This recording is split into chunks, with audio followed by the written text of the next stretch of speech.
It's Steve Rogers and the Invaders versus the power of the Outer Circle, with the entire fate of Manhattan Island hanging in the balance. What'll happen next? Well, let's hop into the pages of Captain America Sentinel of Liberty issue number 11 and find out together, shall we? So then, as we join the book, we actually get to see the death of Roger Aubrey the Destroyer through the eyes of Bucky Barnes, the new revolution of the Outer Circle. Naturally, Bucky is horrified about this turn of events. He did everything in his power to try and help Steve and his allies from afar, so something as terrible as this couldn't actually happen. We'll actually circle back to this by the end of the story. Meanwhile, in New York, Captain America decides to take on the power single-handedly while the rest of his team deals with the newly empowered M.O.D.O.C. It's revealed that the power is a master magician, but moreover than that, he speaks with a Latvian accent, something Steve is able to clock right away. The power also bemoans Captain America and his shield. You'll recall that the shield was supposed to be the symbol of the Outer Circle. And yet, time and time again, Captain America, the champion of the 21st century, has used it to thwart their plans now. Captain America is also sure to remind the power that the symbol that is the shield doesn't belong to him or the Outer Circle or even Steve himself. It belongs to everyone. Now back over with Sharon, she actually manages to reclaim Roger Aubrey the Destroyer's lost mask. M.O.D.O.C has her and the other invaders pinned down with his superior laser fire. Thankfully, once again, this is where Bucky actually comes on in using his sleeper agent Sharon to shut down M.O.D.O.C's weapons remotely, giving the team the opportunity to fight M.O.D.O.C once more inside the psychic plane, and because they're used to his tricks by now, they're actually able to take him down from the inside out. And that's not to say they come out completely unscathed. Poor Redacted ends up getting shot up during the battle, but officially now the Outer Circle is down all of their different star points. In fact, this turn of events emboldens Steve even more to go after the power once he realizes that, hey, this dude might have magic powers, might talk like Dr. Doom, but at the end of the day, he probably couldn't hang with any of the supervillains that they regularly fight. Yes, the Outer Circle look a lot more human and a lot more defeatable right now. Perhaps that's why they've decided to stay in the shadows all these years, controlling things from afar and sending only their star points to do their dirty bidding. Because in a real fight, they can't actually handle themselves. The power thought that he was slick by keeping Captain America's shield stuck in stasis, only for Steve to hop down on it and ride it right into the villain's stupid, smug face. Taking out the power too also means that the good guys are that much closer to taking down the entire Outer Circle. And why yes, that includes Bucky too. In fact, before the Shadow Capital withdraws from Manhattan, Captain America and the Revolution take this opportunity to speak to one another. Steve isn't stupid. He's well aware that Bucky has been trying to play both sides of this conflict against one another for the greater good, but the greater good just isn't good enough anymore, especially as Roger Aubrey is dead now because of Bucky's game playing. Bucky fires back by saying that Destroyer was an adult man who made his own choice and that he can't possibly be blamed for the outcome, especially because when again, he was only ever really trying to help. It's clear that this battle is still long from over, and Steve and his former sidekick are going to be having it out again very soon. Now the story probably could have ended right there, but in a rather interesting change of pace, we're actually given a chance to decompress as Steve's superhero invader friends have a nice little celebratory barbecue with Steve's art class friends. It's actually a really nice way to bring the last couple stories full circle, as Captain America is now melding these two completely different parts of his world. The art students especially being more wowed than ever by Captain America and dedicating themselves to helping fight the Outer Circle in any way they can. The redacted robot has also really undergone a lot of interesting growth in the last little bit. He plans to power down to recover from his war wounds, but when he awakes, he actually asks for Steve's help in picking a new name for himself. Of course, what neither Steve nor the robot formerly known as Redacted know is that Peggy is still watching over both of them for Bucky and feeding him information. Now, speaking of the Carter family,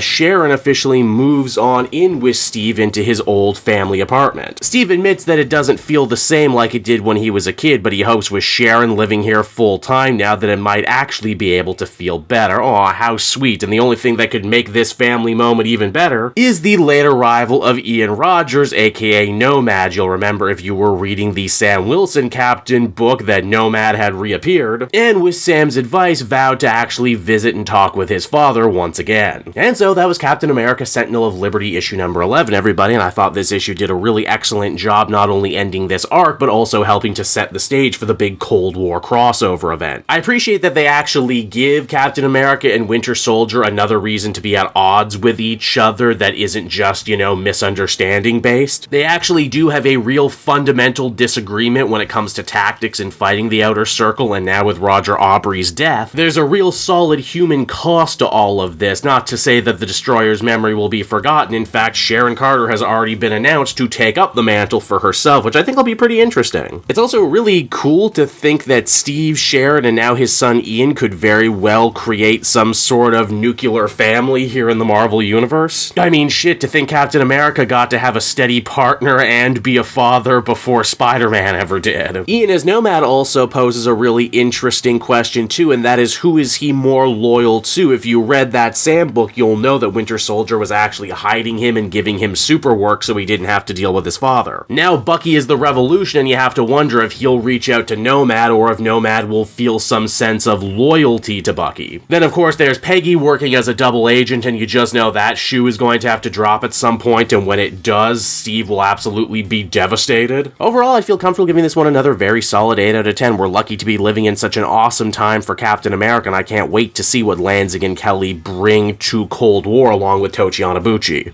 Hey there everyone, it's your old pal Cave Jewel, and if you're seeing me right now, that means you watched to the end of the video, which I am very appreciative of. It really helps drive engagement and retention and all that other good YouTube stuff. So does liking and commenting. Wink wink. If you like my content too, you should check out my Patreon page. We just redid all the tiers, so there's a ton of great rewards. You can become a patron for as little as $1 a month, and well, it would just really help me out. It's never expected, but always appreciated. So until next time everyone, I've been Cape Joel, and I will see you next time. Bye-bye.